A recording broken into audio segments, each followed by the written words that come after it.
Donc, je vais commencer par partager mon écran et je vais aller doucement parce que ce que nous allons voir avec la notion de word embedding que nous allons présenter aujourd'hui, elle est en même temps utilisée, que ce soit pour les graphes ou pour toutes sortes d'entités qu'on essaye de traiter par des réseaux de neurones.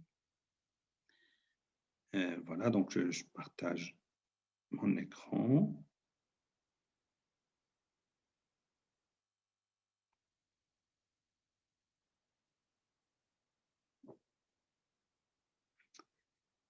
Donc, si vous avez des questions, vous pouvez les poser même au cours de la présentation. Donc, vous voyez mon écran? Il est visible? Oui, oui. Donc, donc c'est du NLP, Natural Language Processing. Mais ce que je vais présenter, j'avais dit que le embedding, le word embedding, c'est aussi du graph embedding, mais c'est aussi des images, etc., que l'on encode, que l'on utilise dans des espaces de dimension inférieure à une dimension qui n'est pas du embedding, donc naturel de départ. Et puis, en plus de ça, la représentation dans un espace de dimension limitée, elle est distributionnelle, c'est-à-dire qu'il utilise toutes les composantes du vecteur et elle préserve, elle garde, elle traduit les proximités entre les mots, puisque ici, on va parler de Natural Language Processing.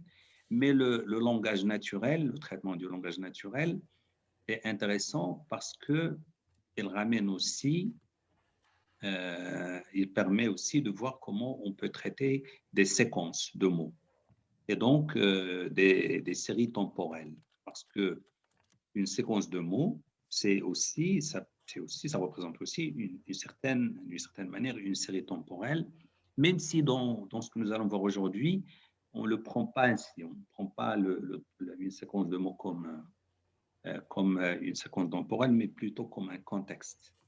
Mais par la suite, donc le NLP, si on le maîtrise bien, on maîtrise d'autres choses que, surtout avec les RNN, avec les LSTM, etc., et les transformers, on passe à autre chose, on passe à des techniques, des algorithmes qui sont valables pour des séries temporelles, pour d'autres problématiques, en dehors du langage. Mais avec le langage, on les comprend mieux. Donc, il faut voir dans cette présentation quelque chose qui va servir à autre chose que le langage. Et à mieux saisir, à mieux comprendre c'est quoi l'intelligence artificielle, c'est quoi un réseau de neurones, c'est quoi la rétropropagation, c'est quoi par exemple l'entropie ou la vraisemblance. D'accord. Donc, toutes ces notions, on les comprend mieux quand on utilise, quand on travaille sur le langage. Voilà, donc tout d'abord, les objectifs. Donc, ce que nous voulons, c'est générer des représentations vectorielles des mots qui portent des significations sémantiques et traduisent les similarités ou relations entre des mots. Donc, similarité veut dire, par exemple, quand je dis visiter et se promener dans une ville, il y a quand même une certaine ressemblance. Entrer et sortir, il y a quand même une relation. Sur et puis, il y a des assimiler et manger, ou goûter, etc. C'est un petit peu la même famille. Donc, la représentation dans un espace vectoriel, dans un espace vectoriel des mots. Et pourquoi on va les représenter dans un espace vectoriel? C'est parce que les réseaux de neurones ont besoin d'une représentation des mots à l'aide de vecteurs ou à l'aide de nombres. Parce que dans la couche d'entrée, le réseau de neurones s'attend à ce qu'il ait des nombres. Les nombres, comment les obtenir à partir des mots? On les obtient lorsque chaque mot est représenté dans un espace à l'aide d'un vecteur. Nous allons voir tout ça doucement. Donc,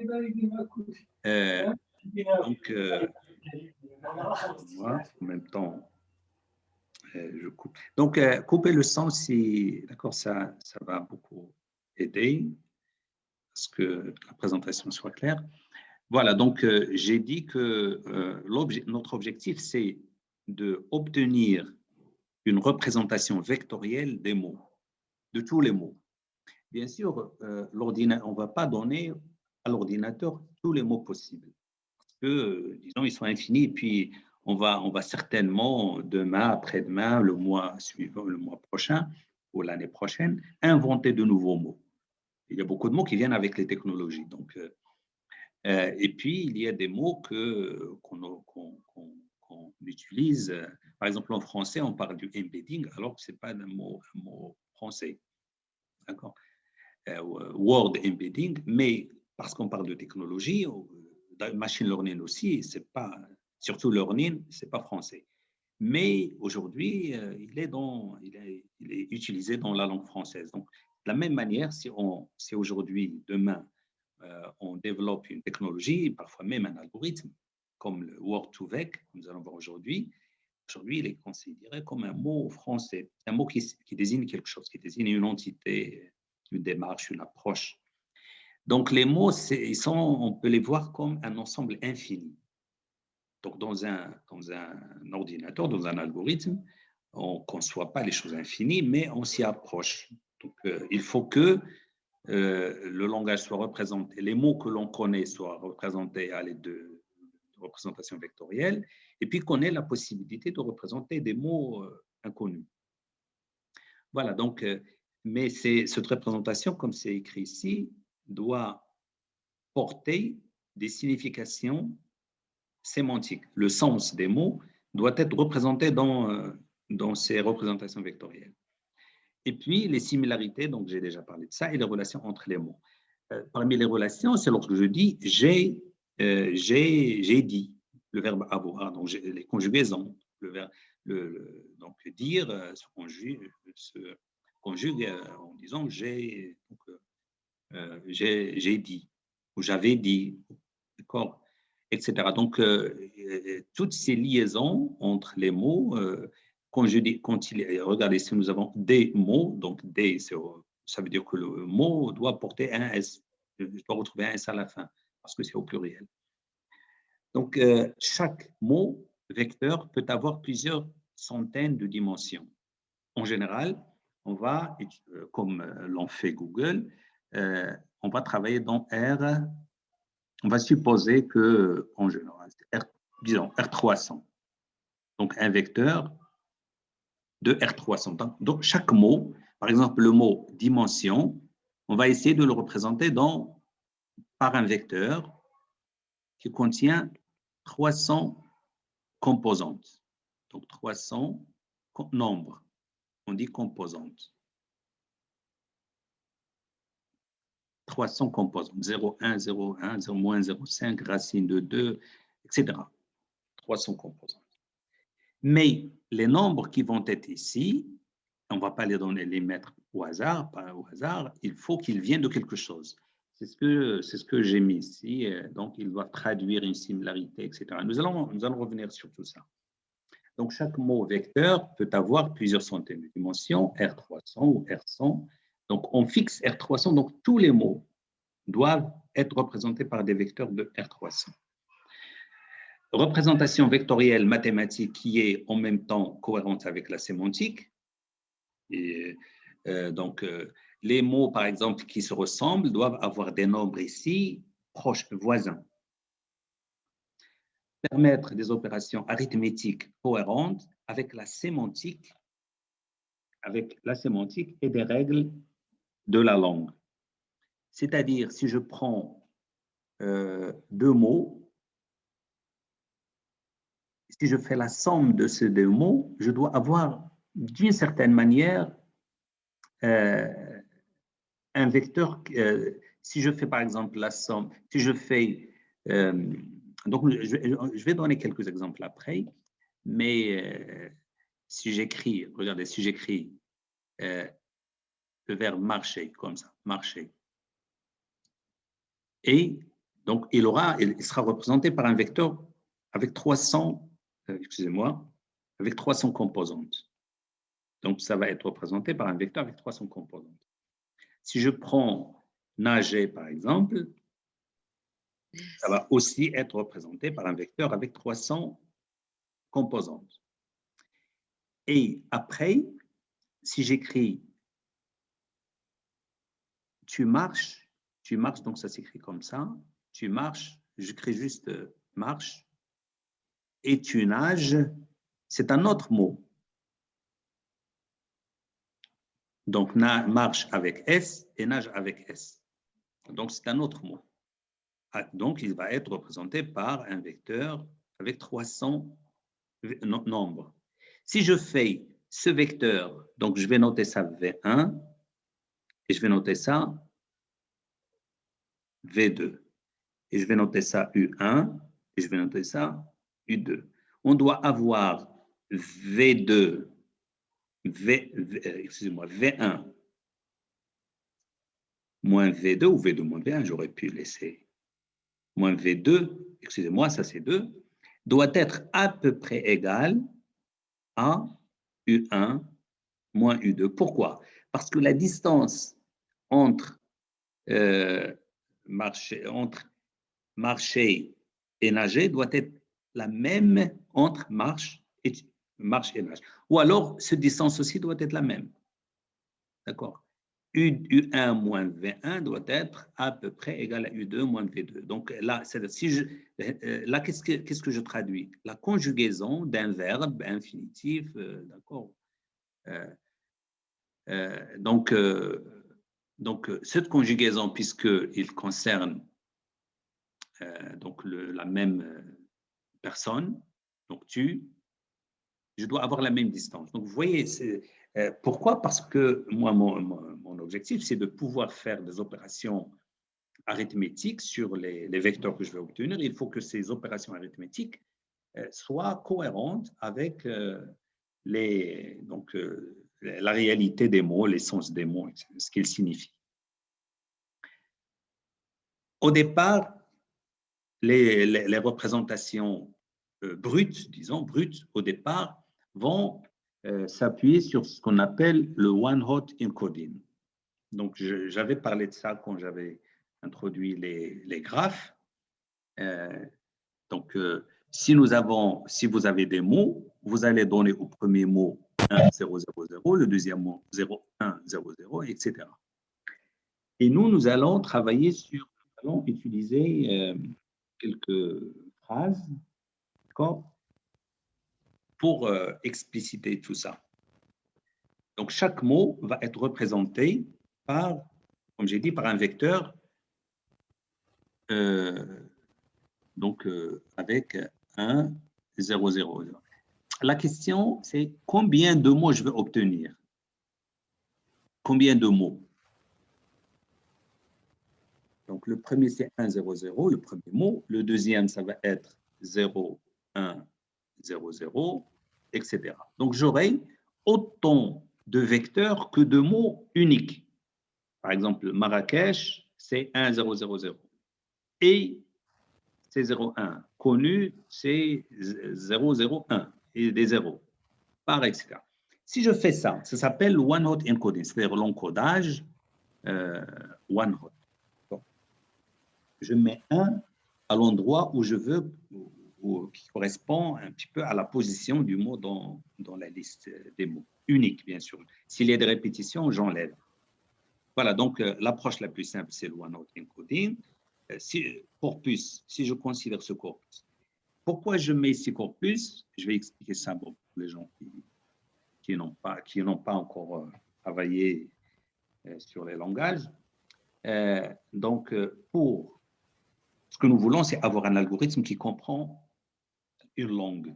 Par exemple, pour nous aider à corriger les erreurs d'orthographe ou faire la traduction ou nous aider à proposer des synonymes de certains mots ou complétion, la complétion, compléter les phrases. Moi, j'écris, par exemple, je suis en train d'écrire et lui, il ajoute un mot. Il propose un mot. Donc, pour pouvoir avoir un algorithme qui fait ça, en utilisant de l'intelligence artificielle, j'ai besoin de deux choses, en gros. D'accord?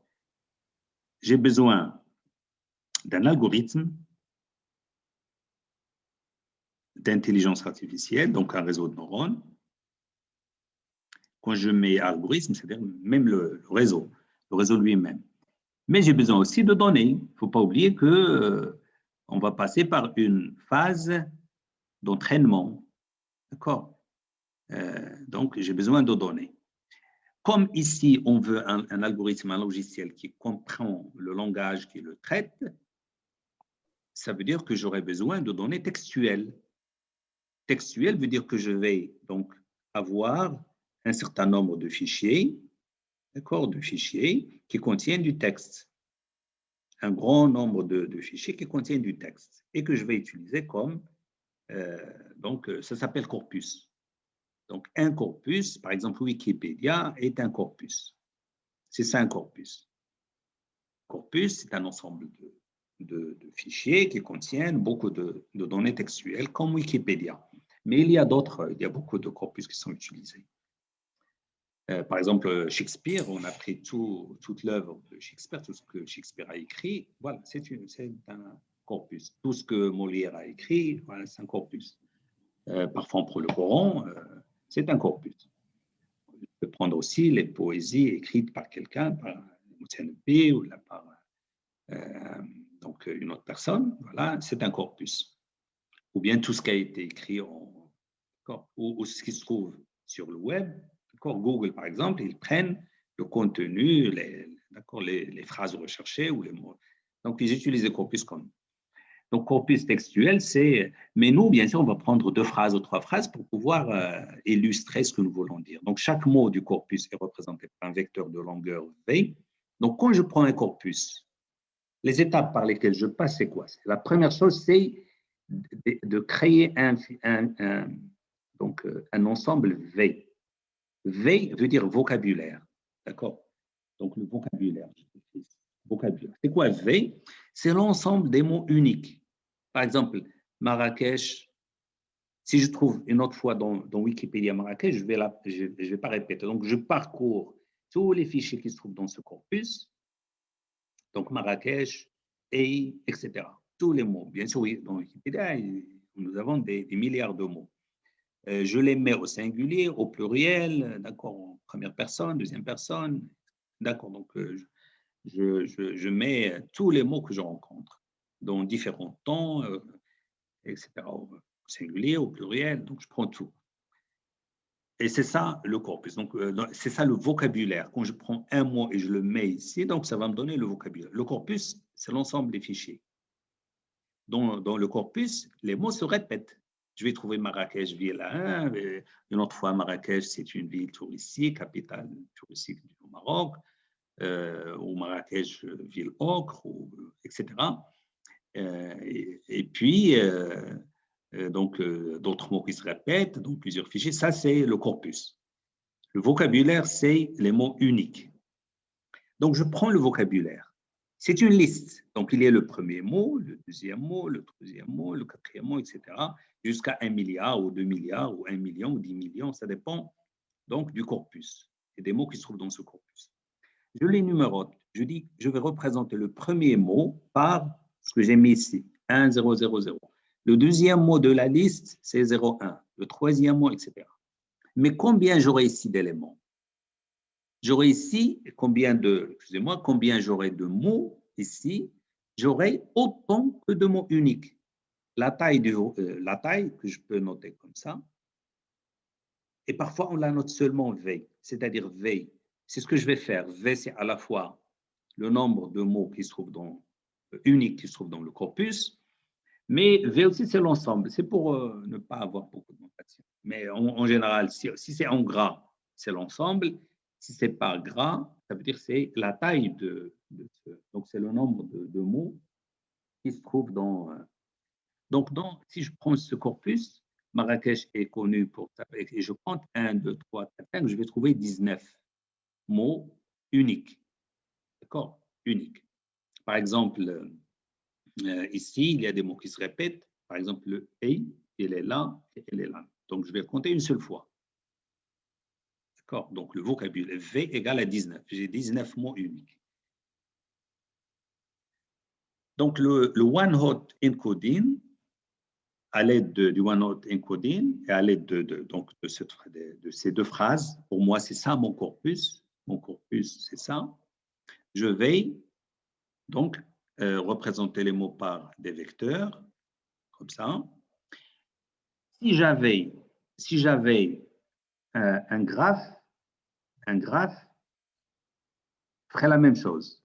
D'accord? Puisqu'on a déjà parlé de graphe. Dans un graphe, j'ai des liaisons.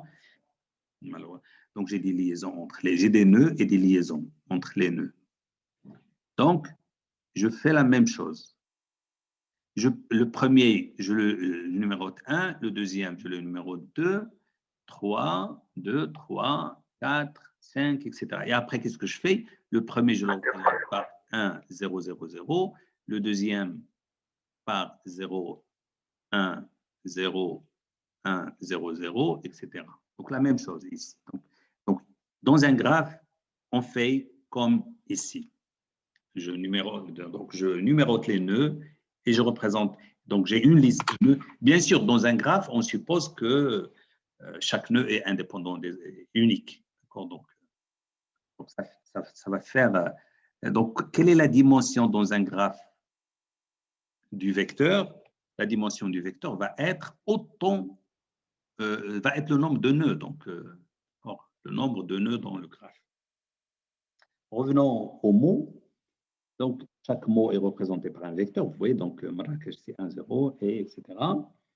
Les mots sont ainsi plongés dans un espace de dimension RV. Donc, voilà, j'ai une représentation. J'ai même un plongement, un embedding dans un espace de dimension, pas de dimension, un espace RV, de dimension V. Dimension V. Dans mon cas, elle est égale à 19. Donc, ici, nous avons V égale à 19. Mais sur la figure, bien sûr, quand je l'ai ici, j'ai mis juste 3, mais je ne peux pas les dessiner, mais vous pouvez imaginer, j'aurais des… Mais regardez, ici, j'ai un petit problème, c'est que chaque nœud, si je prends ce petit vecteur, parce que quand je mets 1, 0, 0, si je prends 0, 0, 0 comme origine, ils sont complètement indépendants. Et à chaque fois, c'est orthogonal, l'un par rapport à l'autre. Et il n'y a pas une proximité, par exemple, entre Marrakech et Jam El Fna. D'accord. La même distance se trouve entre Marrakech, Jam El Fna, connu, et même les autres mots, et etc. Ville. Donc, la sémantique, je la revois pas ici. Donc, ça, quels sont les principaux problèmes du one-hot encoding? Donc, j'ai commencé par expliquer que ça ne représente pas la réalité, mais en plus, j'ai ici énuméré 4 problèmes du one-hot encoding. Tous les mots, voir tous les mots comme des unités discrètes. Il n'y a pas de continuité. Tous les mots sont un point qui va de 0 vers une dimension. D'accord? R à la puissance de 19, donc j'aurai 19 dimensions. Donc, pour ceux qui ont fait de l'algèbre, les espaces vectoriels, c'est à chaque fois, je vais dans une direction. Et toutes ces directions sont orthogonales, l'une par rapport à l'autre. Donc j'ai une représentation du vocabulaire qui est discrète. Chaque mot est indépendant, il n'y a pas de proximité. Aucun mot ne tend vers l'autre. Or, dans la réalité, je sais très bien que, par exemple, faculté et science, il y a quand même une tendance, c'est un peu lié, c'est proche, c'est voisin. Et puis scientifique, c'est proche de science. D'accord, donc il y a des d'accord. C'est comme si on doit dans ma tête, dans mon tête, les mots, c'est un espace un peu continu. Les mots, ils se rapprochent, d'accord. D'ailleurs, regardez, j'ai mis ici un dessin, une image. Quand je parle noir au blanc qu'on ne voit pas ici, blanc, il y a une continuité, d'accord. Il y a une continuité. Il y a une continuité sémantique, je vois. Donc, d'ailleurs, même ici, c'est un peu discrétisé, mais j'aurais pu le mettre continu, divisé par 2 et aller. D'accord. Parce que c'est un mélange. Je mélange du blanc avec du noir et à chaque fois, je change les doses et je vais par la suite aller du noir vers le blanc avec une infinité de nuances. D'accord? Or, le langage, il ne représente pas cette continuité qu'on retrouve avec les couleurs, mais qu'on retrouve avec les sentiments. Je suis heureux, je suis un peu heureux, je suis triste. Entre triste et heureux, il y a beaucoup de choses. Donc, premier problème, c'est que la représentation des mots est discrète.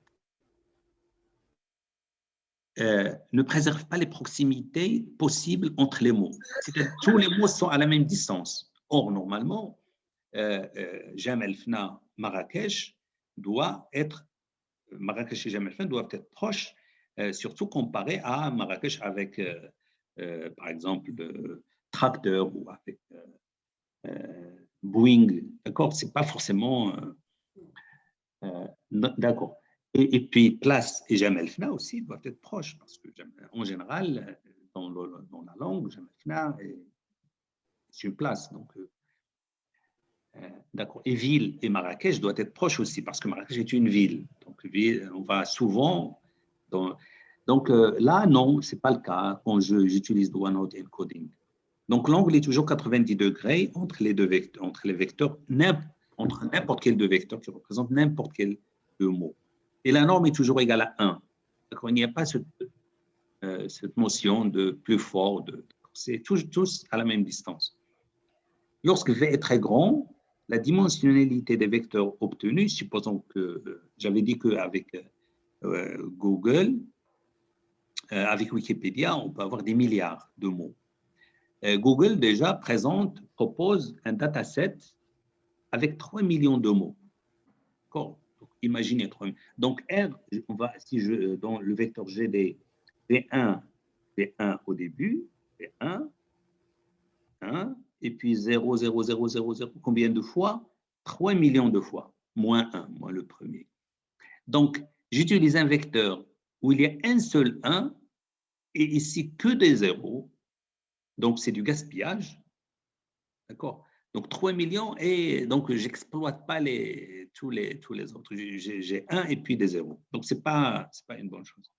Donc, le problème de la dimensionnalité se pose. Nous, on veut seulement avoir R300, pas R3 millions. Le traitement des mots sera alors très coûteux si je veux l'utiliser dans un réseau de neurones. Et puis, la mémoire allouée aussi, donc, va compliquer les choses. Cette approche, quatrième, qui privilégie une représentation atomique des mots, produit un espace de sémantique discret, c'est ce que j'ai dit au début.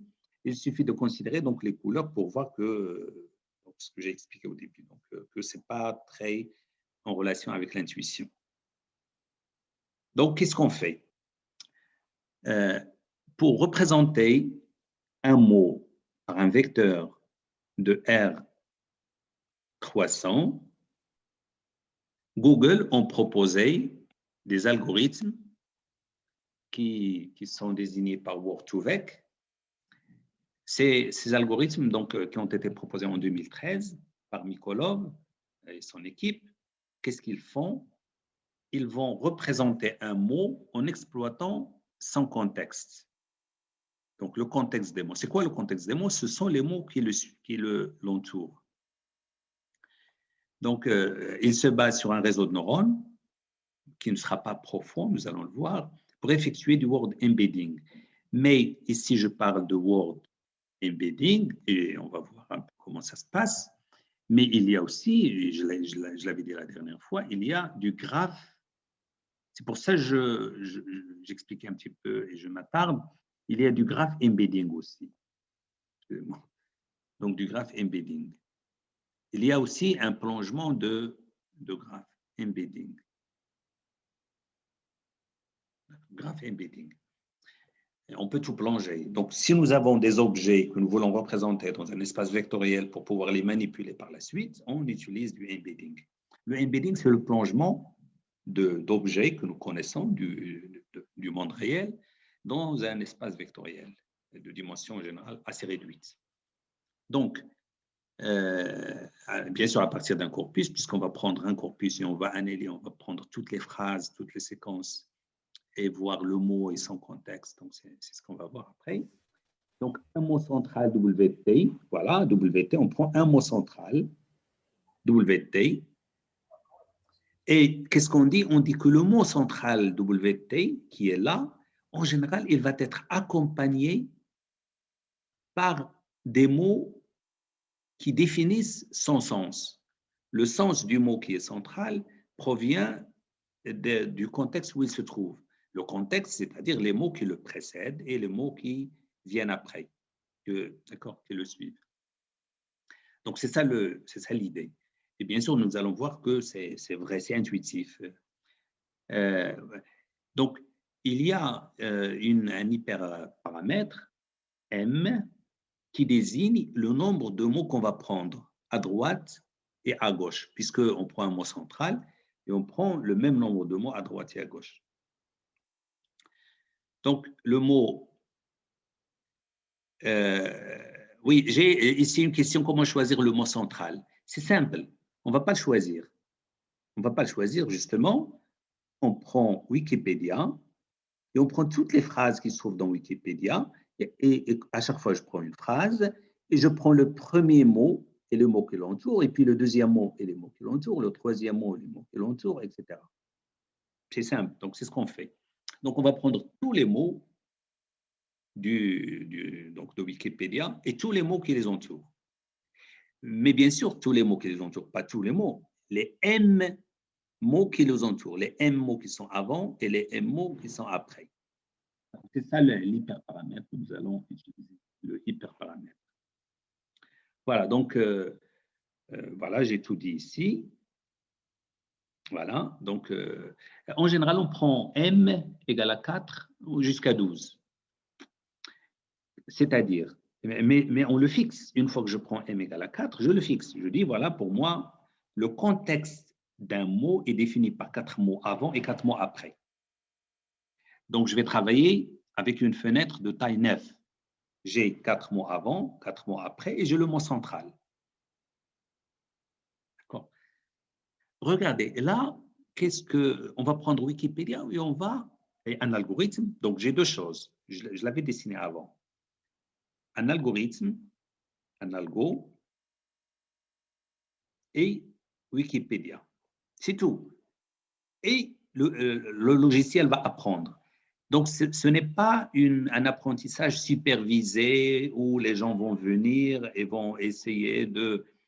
D'accord. Oui, bien sûr.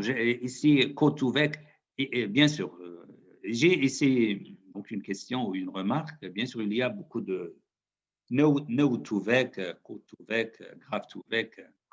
Donc, j'avais dit ça au début, que cette idée, elle est centrale, pas seulement ici, c'est-à-dire même dans l'IoT, lorsqu'on va travailler avec des objets, les objets, je dois les mettre dans un réseau de neurones, parce que dans l'IoT, les objets connectés, ils forment un graphe.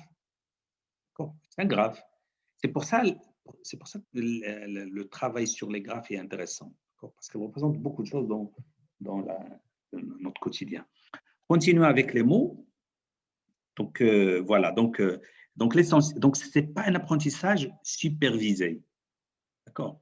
On peut dire c'est self-supervised ou c'est semi-supervisé, tout ce qu'on veut, mais même pas semi-supervisé, parce que semi-supervisé, ça veut dire qu'on désigne, on donne quelques exemples avec la réponse correcte et puis on élargit. Là, il n'y a pas de... On donne Wikipédia et lui, qu'est-ce qu'il va dire? Il va parcourir. Nous allons voir comment cela se fait. Donc, c'est self-supervised. Et le fait de dire self-supervised, c'est quelque chose de très intéressant. C'est vraiment à la mode. Parce que le problème des datasets, et surtout préparer les datasets, préparer le X et le Y qui est la bonne réponse pour alimenter un algorithme, c'est pénible. C'est pénible. Les gens donc, essaient de trouver des techniques. Par exemple, une image, on cache une partie, donc on connaît l'image. D'accord. On reviendra certainement un autre jour sur ça. Donc, le Word2Vec, qu'est-ce qu'il fait? Il va prendre une phrase, Marrakech connue. Normalement, Marrakech est connu par sa plage Jam el Fna, mais j'ai enlevé les « et » pour avoir une phrase un peu réduite. Et puis, parfois, ces pré-traitements, on le fait réellement, même dans la pratique. On enlève certains mots qui n'ont pas de sens, ce qui se répète à chaque phrase, donc ils n'ont rien de spécifique. Mais là, je l'ai enlevé aussi par souci de garder des choses qui parlent. Donc, considérons donc la phrase Marrakech, connue, place, Jem El Fna, climat chaud et sec. Je vais prendre comme mot central climat. Mais normalement, dans la phase d'apprentissage, je vais prendre Marrakech comme mot central, sachant que je n'ai rien ici. Donc, ça va me poser un petit problème. D'accord? Supposons que je prends. Ici, j'ai mis seulement 2, parce que 4, ça va. D'accord? Seulement 2. Je n'ai pas de mots. Mais qu'est-ce que je fais? Je mets ici 2 mots imaginaires. 2 mots qui désignent début de phrase. D'accord? Et à la fin, je mets aussi 2 mots qui désignent fin de phrase. Excusez-moi. Donc, j'ai 2 mots ici. Regardez. Dans ce cas, je vais prendre Marrakech. Et puis, quand je prends Marrakech, j'ai ces 2 mots. Et puis, j'ai ces 2 mots. Connu et place. Quand je prends connu, j'ai ce mot que j'ai ajouté et Marrakech. Et j'ai place, Jem El Fna. Et ici, je considère Jem El Fna comme un seul mot, pas un français. OK, donc ce qu'on souhaite, c'est que après le Word to Vec, mais la même chose après le Graph to Vec ou le Code to Vec, qu'est-ce qu'on essaie de faire? Nous allons représenter les mots par des vecteurs toujours. J'avais dit R300, mais dans notre exemple, on va prendre seulement, après, on va prendre 5 vecteurs. Parce que notre vocabulaire, c'est déjà R19. Nous avons seulement 19 mots. Donc, ce que je souhaite avoir à la fin, c'est que le vecteur qui désigne place soit proche de Jem El Fna. Et le vecteur qui désigne Marrakech soit aussi proche de ces deux autres vecteurs. Et climat et sec doivent être aussi représentés par des vecteurs qui sont un peu proches et numériques, un petit peu éloignés des autres, parce que ce n'est pas forcément lié à Marrakech, au climat chaud, sec, place, etc. Donc, je veux que la proximité entre les vecteurs qui représentent les mots soit traduit leur proximité sémantique. Ils portent un sens qui est voisin. Donc, je vais prendre le mot climat. Le mot climat contient un contexte. Quel est le contexte du mot climat? Donc, le mot climat contient, non, on ne dit pas nearest neighbor, on dit tout simplement contexte, même dans le langage donc, je réponds là aussi à une remarque. On fixe le paramètre, l'hyperparamètre, c'est-à-dire, on va dire, on ne prend pas m égale à 2, mais pour l'exemple, j'ai pris m égale à 2. En général, on prend m égale soit 4, 5, 6, 7, jusqu'à 12. Bien sûr, le choix de m va impacter le résultat que je vais obtenir. Si je prends m très grand, c'est mauvais parce que je vais définir le mot avec la longueur. Définir un contexte veut dire que ce mot dépend de 12 mots avant et de 12 mots après. J'ajoute une certaine rigidité, j'ajoute une contrainte. D'accord? Donc, il ne faut pas exagérer, il ne faut pas que la longueur soit trop grande.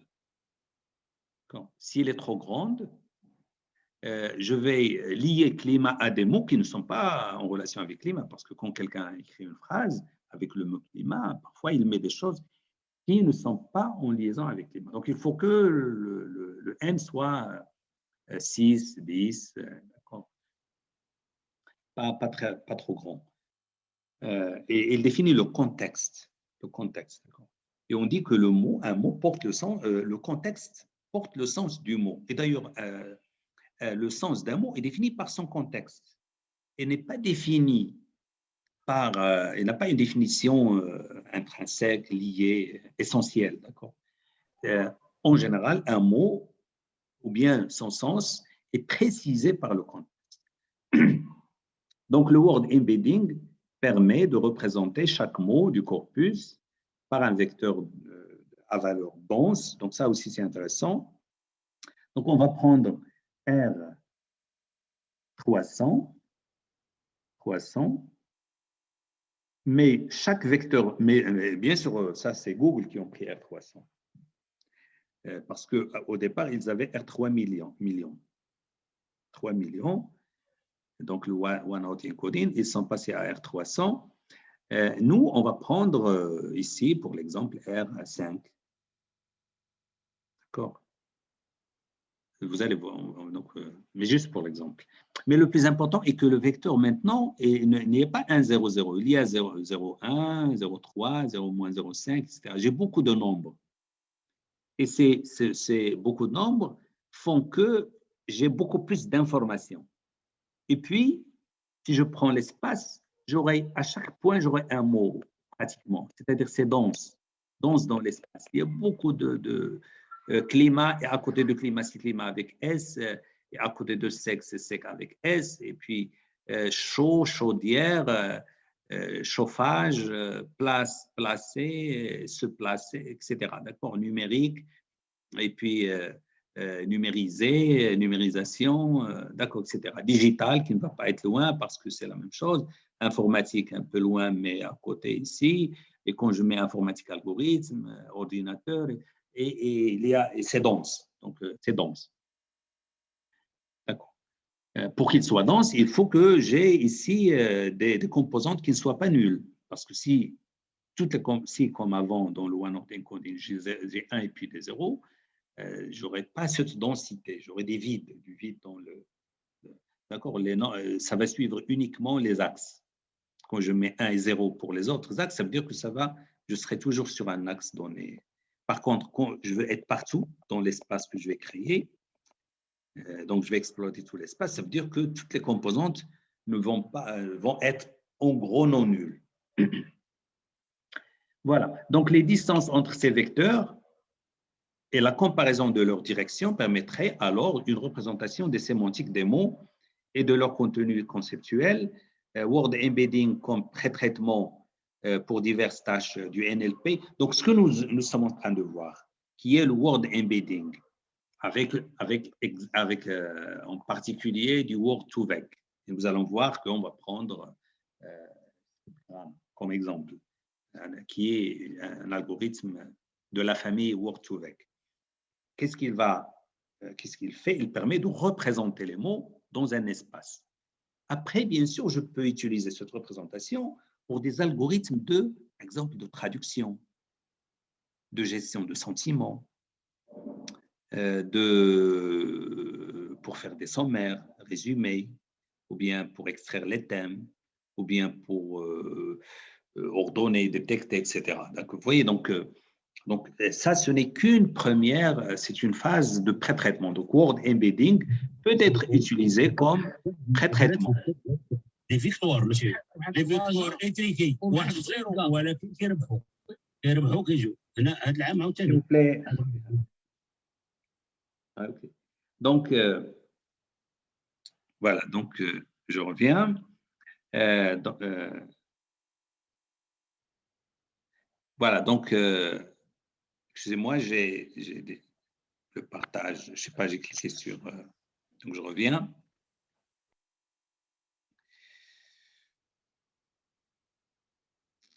Partager. Est-ce que vous le voyez? C'est affiché en plein écran. Oui, c'est bon. Okay. Oui. Voilà. Donc, on continue. Donc, ces tâches NLP exploitent les informations sémantiques dans les vecteurs. Donc, je l'ai dit plusieurs fois. Revenons à… Donc, je vais voir s'il y a des questions. OK. D'accord.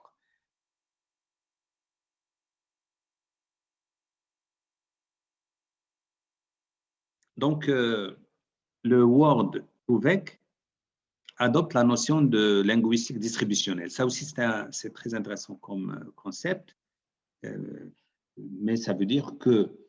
Ça veut dire quoi distributionnel? Ça veut dire que quand je prends un mot quand je prends un mot, par exemple, ici, assimiler, le verbe assimiler, je trouve ici des nombres, 0,5, moins 0,7, etc. Chez Google, c'est R300. Nous, on va utiliser R à la puissance 5, mais juste parce qu'on veut illustrer. Que désignent les mots qui sont là? Qu'est-ce qu'ils désignent?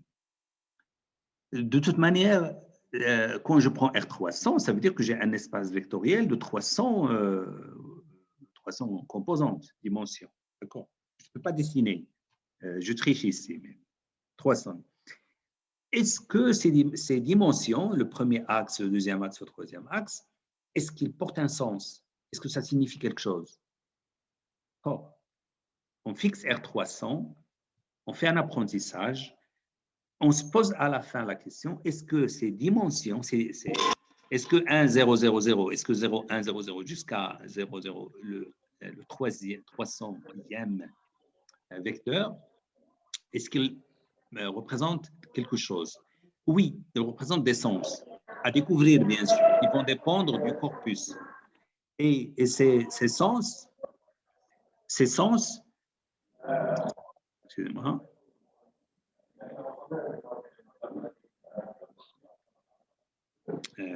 excusez-moi, je dois pouvoir arrêter le son. Excusez-moi, je vais. OK, donc c'est bon. Donc, distributionnel veut dire que le sens du mot est distribué selon ces 300 dimensions. 0,5, par exemple, conjugaison. 0,001, c'est pluriel ou singulier. 0,001, c'est masculin ou féminin. 0,0, ça, c'est force ou faiblesse, etc. Donc, les 300, ils désignent quelque chose. Et distribution, et en général, ces sens, on va les obtenir en manipulant tous les contextes. Regardez, on va prendre ici deux mots. De comprendre et assimiler. L'étudiant essaie de comprendre des notions mathématiques. L'étudiant essaie d'assimiler des notions mathématiques. Si vous cachez le mot comprendre et le mot assimiler, vous dites l'étudiant essaie et puis rien, et puis des notions mathématiques. Qu'est-ce qui va venir dans votre tête? Ce qui va venir dans votre tête, c'est le sens, pas le verbe comprendre, assimiler. Peut-être que ça va être associé au mot comprendre, mais vous allez sentir qu'il y a un vide qui doit être rempli par assimiler, comprendre, réviser, lire, savoir, connaître, etc. D'accord? Quelque chose qui... Ça veut dire quoi? Ça veut dire quoi? Ça veut dire que même en l'absence de ce mot, de ces deux mots, le contexte porte leur sens. D'accord? Il porte le sens de ce qui doit être ici. D'accord? Donc, c'est ça la force de cette... Ça veut dire que le mot, finalement, quand je mets de comprendre, ça veut dire que le mot comprendre, puis pour qu'il convienne, il va correspondre à ce que j'attendais, avant qu'il ne soit là. D'accord? Donc, le sens du mot comprendre, je peux le retrouver à l'aide de l'étudiant essaye, d'accord, et puis des notions mathématiques. On utilise cette hypothèse pour définir la proximité sémantique de deux mots en fonction des contextes communs qu'ils partagent. Donc, le mot comprendre et assimiler doivent être voisins dans mon espace. Je dois avoir ici comprendre et à côté assimiler. Pourquoi? Parce qu'ils ont le même contexte. Et moi, donc, dans l'apprentissage qu'on va faire, qu'est-ce qu'on va faire? On va donner un mot. Donc, dans un réseau, qu'est-ce qu'on fait?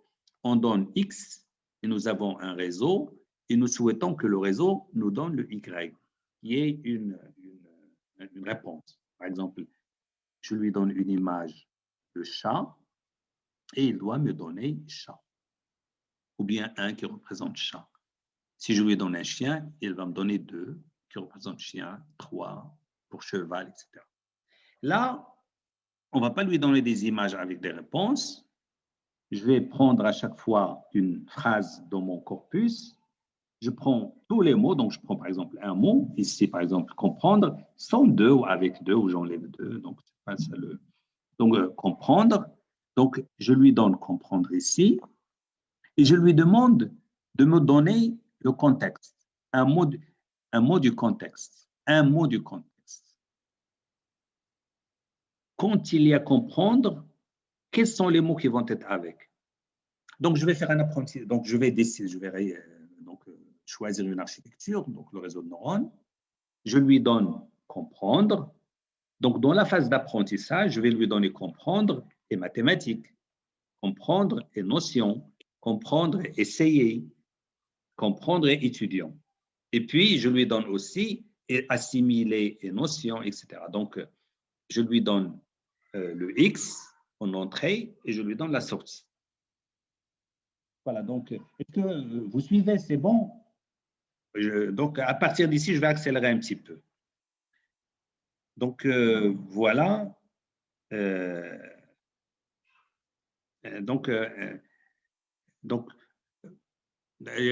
Moi, ce qui m'intéresse, c'est un petit peu le principe général de tout ça. Donc, le développement de modèles sémantiques distributionnels se fait à l'aide du fait que nous disposons aujourd'hui de corpus. Normalement, je dois mettre ici, voilà, juste pour que corpora, d'accord, corpora, mais c'est pas, on n'est pas de toute manière pas là pour la langue, mais c'est jamais. Corpus, c'est au singulier. Donc, puisque nous avons beaucoup de corpus, Wikipédia, Europarlement, TOEFL 2000, etc. Donc, nous avons beaucoup de textes. Nous les utilisons. Wikipédia, vous la connaissez. Europarlement, parce qu'au Parlement européen, à chaque fois qu'on a un texte de loi, des accords, etc., ils doivent être traduits dans plusieurs mots.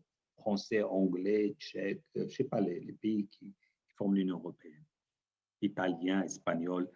Donc, portugais, etc. Donc, ces mots, donc allemand.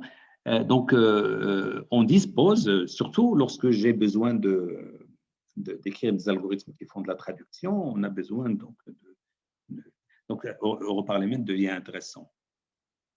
Voilà, donc ici, qu'est-ce qu'on fait? Comme j'ai dit, je vais passer 10 minutes et m'arrêter.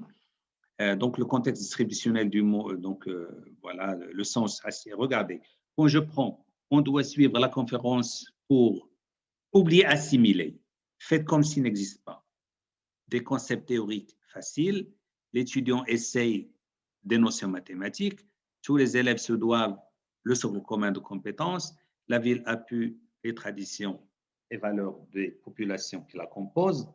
Donc, si je prends les phrases sans les mots assimilés, j'ai une idée, surtout quand je prends Wikipédia. Je prends à chaque fois là où est apparu Wikipédia. Dans ce cas, je vais, bien sûr, oui, bien sûr, il y a aussi New York Times, il y a beaucoup de corpus, beaucoup de corpora, hein, pour être mais il y a beaucoup de corpus. Le problème, c'est qu'en arabe, par exemple, il n'y a pas suffisamment de corpus valables. Et bien sûr, les corpus, si je prends comme corpus Facebook, je vais obtenir un algorithme qui comprend la langue d'une certaine manière. Si je prends Twitter, tout ce qui a été écrit sur Twitter, je vais avoir un algorithme qui a appris, mais qui est différent. D'ailleurs, si quelqu'un dit une phrase et vous voulez classer la phrase, est-ce qu'elle est sérieuse ou pas sérieuse, vous créez 2 algorithmes. Un algorithme avec Wikipédia et un algorithme avec Facebook, ou bien avec, d'accord, en particulier Facebook. Et vous voyez, il est proche de quel, d'accord, il est compris par quel algorithme, ou bien il est proche de par quel vocabulaire, etc. Et vous allez donc détecter la qualité, la nature culturelle, etc. de la phrase. Donc, regardez, donc ici, si je regarde à chaque fois dans Wikipédia où est apparu assimilé. Donc, je vais découvrir tous les sens de assimiler. Parce que Wikipédia, c'est des millions de cours de phrases. Donc, de millions de fois, je vais trouver certainement des millions de fois le verbe assimiler. Donc, plus que ça, c'est pas possible. Donc, c'est vraiment difficile de ne pas trouver un sens du mot représenté dans une phrase. Regardez ici, une ville qui assimile les traditions, ce n'est pas exactement la même chose qu'un étudiant qui assimile des concepts. Le mot assimiler, c'est un petit peu manger. D'accord. D'accord. Absorber, manger, mais aussi en même temps comprendre. Mais on retrouve tout ça sur Wikipédia. Donc, comment se fait les… J'avais dit 10 minutes, donc je vais essayer de… Donc, vers 18h25, je m'arrête. Donc, on essaie d'encoder. Et quand on va encoder, qu'est-ce qu'on va découvrir? On va découvrir, ça c'est un exemple classique qu'on retrouve partout. Et on espère bien sûr que si je prends un graphe, et je fais aussi le embedding du graphe, que je retrouve un peu les mêmes voisinages. Donc, la même manière. Et pas seulement les mêmes voisinages, mais plus que ça. Donc, dans le Word2Vec, que nous allons présenter dans un moment, les vecteurs que je vais obtenir vont avoir certaines, par exemple, entre men, le vecteur qui va de men vers women, donc women moins men, c'est aunt moins uncle, c'est queen moins king. Parce que ici, c'est passer du masculin au féminin, homme vers femme. Donc, d'ailleurs, si je mets, voilà, je l'ai déjà, men, women, donc, de la même manière. Donc, puisque j'ai des vecteurs, je peux faire des opérations arithmétiques, je peux faire des additions, je peux faire des additions, et j'obtiens ça. Donc, le vecteur qui représente queen moins le vecteur qui représente woman, plus le vecteur qui représente men, va me donner king. Pourquoi? Parce que moins women plus men, ou women moins men, regardez ici, ou men moins women, regardez, c'est le masculin, comme j'ai dit ici, c'est le genre. Men moins woman, c'est le genre. Quand je l'ajoute à queen, ça va devenir king, parce que j'ai transformé son genre. Pour men moins women, c'est masculin. Là, c'est un petit peu la même chose. Queen moins king, c'est la même chose que queens moins kings. C'est juste pluriel. Mais la distance ici, c'est féminin. Et ça, c'est féminin. Et dans l'autre sens, queens moins queen, et puis kings moins king, c'est le pluriel. Donc, je dois avoir le même vecteur. Et on voit qu'on trouve un peu le même vecteur. Ce vecteur est égal à celui-là. La même chose, walk et walking, drive, drive-in, speak, speaking, etc. On trouve… Donc, ça permet aussi de vérifier la conjugaison. C'est vraiment intéressant. Comme j'avais dit, à partir de cet encodage, on passe à LSTM, par exemple, pour faire de la traduction.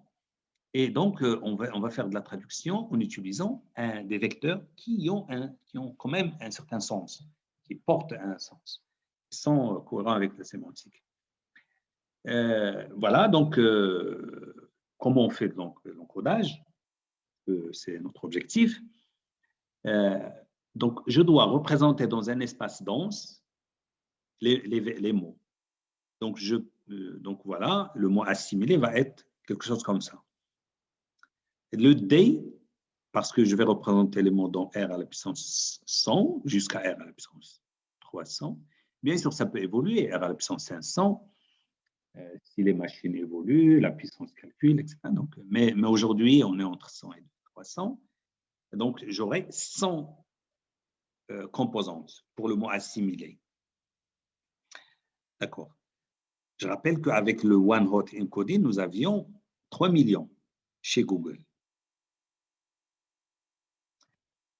Et puis, voilà, les mots doivent avoir une certaine proximité. Par exemple, les étudiants assimilent des cours. Donc, je vais souvent trouver étudiants assimilés, etc. Donc, je dois avoir des vecteurs qui ne sont pas très, très loin. Mais bien sûr, ça, c'est juste, j'essaie de donner un exemple. Donc, ce n'est pas forcément la même chose, mais elle représente quand même une certaine similitude ou voisinage. Voisinage, pour nous, c'est le produit scalaire de ce vecteur fois ce vecteur doit être positif. Voilà, donc dit autrement ou représenté autrement, ça veut dire que quand je prends des mots, dans le one-hot encoding. Le one-hot encoding, donc, je ne sais pas, vous vous rappelez, c'est 1, 0, 0, 0, etc., suivant la position du mot dans le vocabulaire. Mon objectif, c'est de le plonger, au lieu qu'il soit dans RV, avec V, c'est 3 millions, qu'il soit dans RD, avec T, c'est seulement 300. 300. Donc, c'est vraiment, je gagne beaucoup. Voilà. Mais, ici, les mots, donc, dans le Word Embedding, nous allons avoir deux espaces. Deux espaces R à la puissance D. Je vais R à la puissance D et puis un autre R à la puissance D. Donc, deux espaces.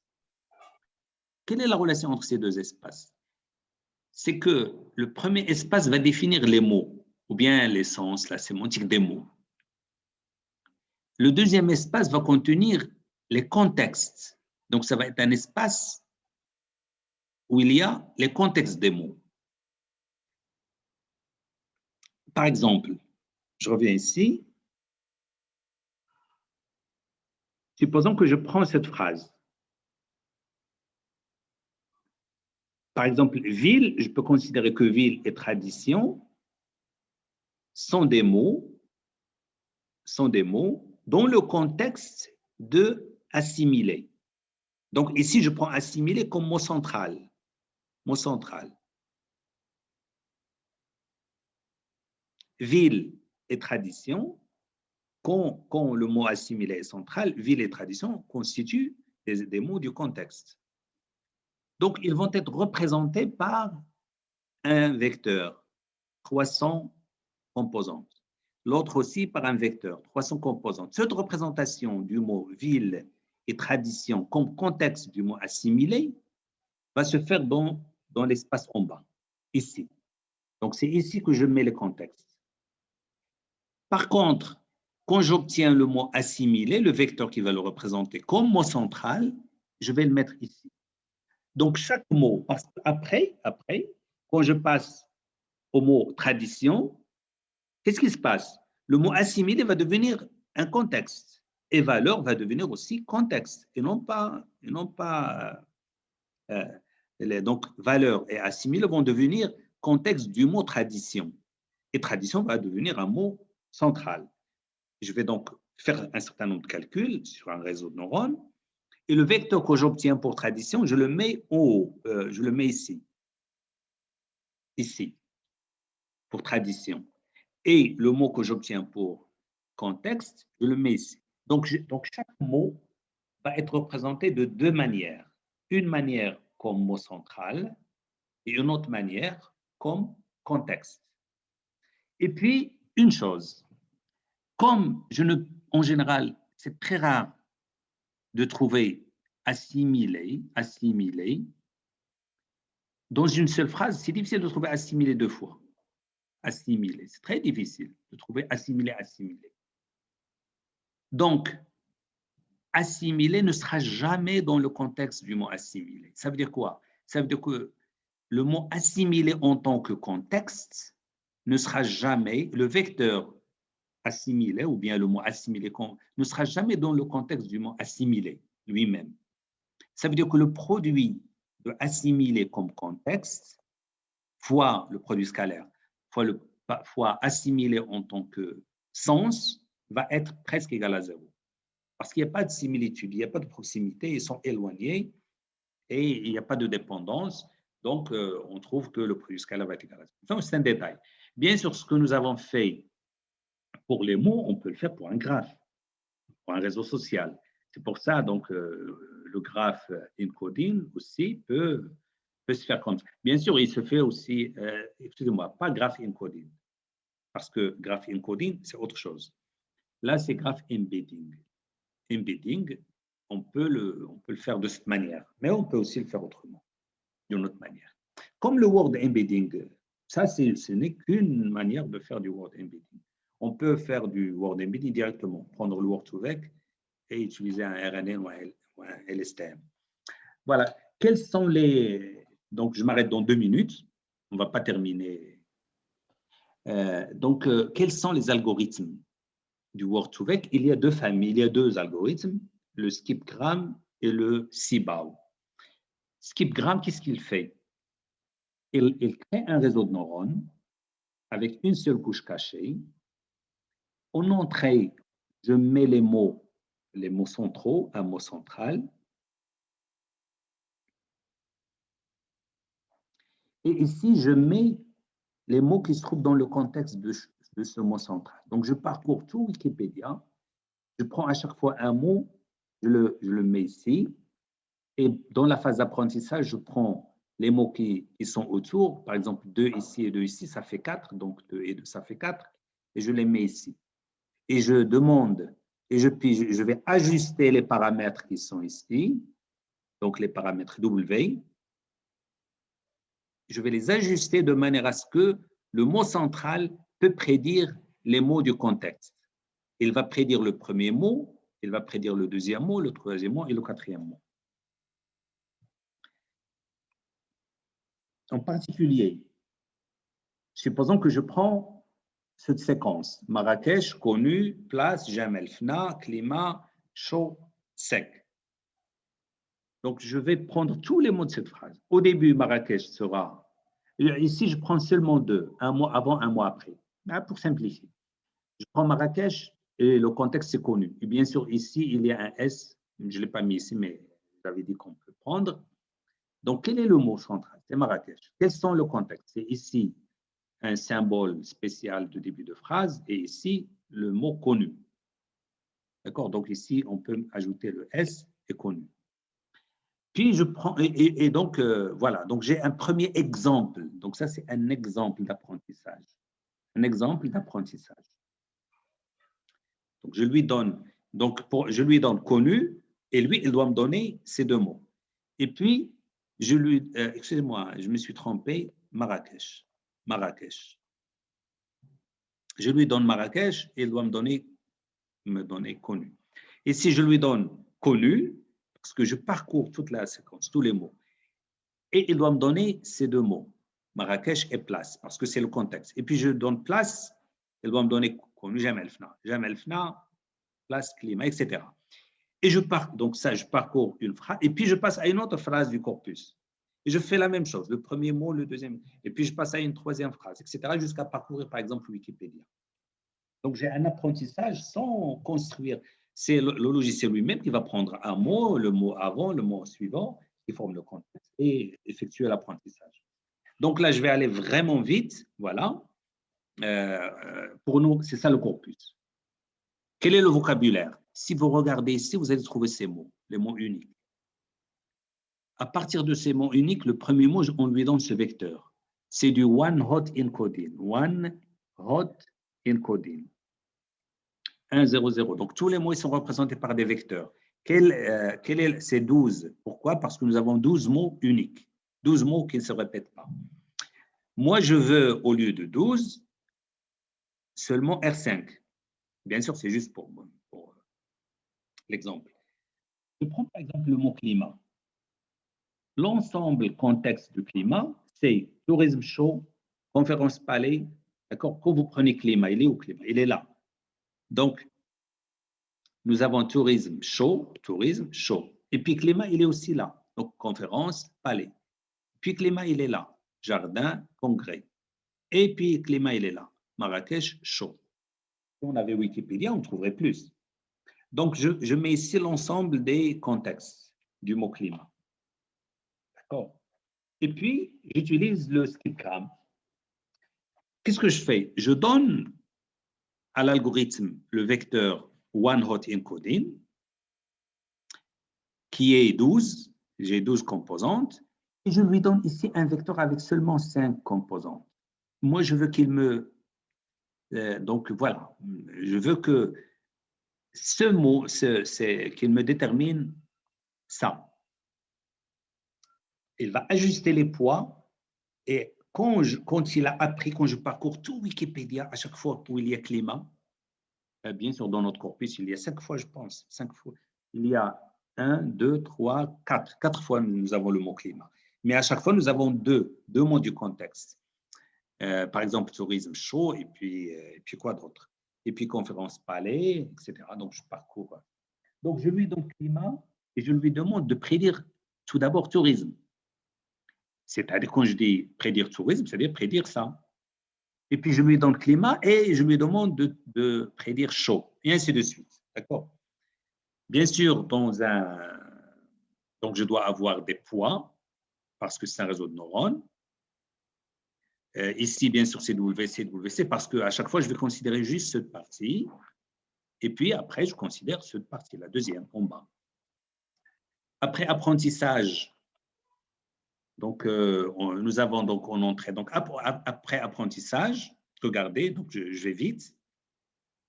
Donc, qu'est-ce qu'on fait? On prend le Word2Vec et puis on construit une matrice pour obtenir un vecteur qui contient seulement 5 composantes. Ça veut dire que je prends cette matrice que W qui est là, le VW. Ce VW va être la représentation du mot dans l'espace R5. C'est ça ce que je cherche.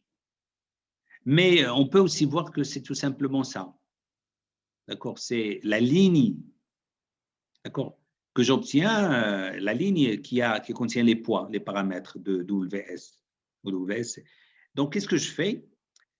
Je prends climat, je multiplie par une matrice, j'obtiens R5, et après, je multiplie par une autre matrice pour obtenir un vecteur qui contient cette fois-ci, comme le vocabulaire, donc R à la puissance 3 millions chez Google, mais chez nous, R à la puissance 12, ici, dans le dernier corpus.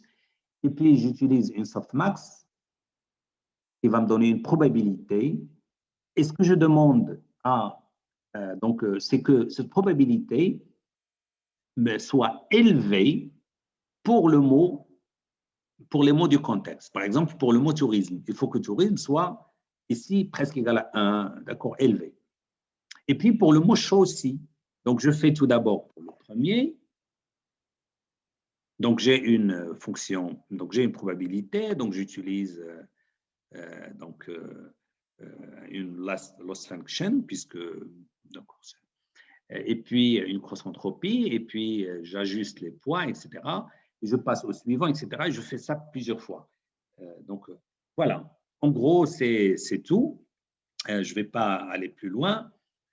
Donc ici, regardez, nous avons la probabilité, c'est-à-dire ça, nous avons 0,036, qui n'est pas intéressant. Et puis pour l'autre, nous avons, donc ça veut dire que je dois apprendre, il doit apprendre. Je passe à la phrase suivante, la deuxième phrase, etc. Et petit à petit, les poids vont être ajustés et les valeurs ici vont être plus élevées pour les mots du contexte.